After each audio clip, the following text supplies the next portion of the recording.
So one of the things that you can actually go ahead and do with Claude is use its voice controls. For example, here you can see that you can go ahead and press and hold to record right here.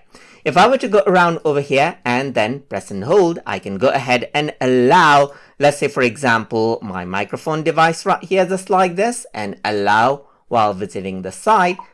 And as I do that, whatever I actually speak right here, you can see that it actually goes ahead and dictates it out. So I can go ahead and click on tick mark right here, and this is what you have.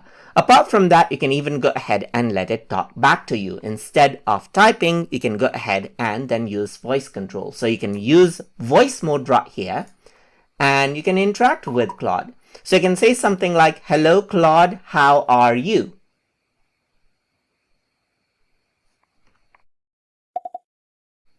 So let's just try again.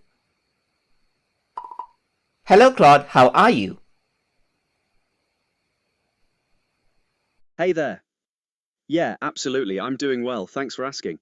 Looks like you're testing out the voice interface. It's Yes, working I'm testing out the voice interface. Can you tell me something about different generations of computers? right. So there are generally 5 main generations. The first generation from the 1940s to 50s. You can see that it talks back to me. And that is basically how you can go ahead and utilize the voice command inside of Claude easily. So I hope you guys learned something as always.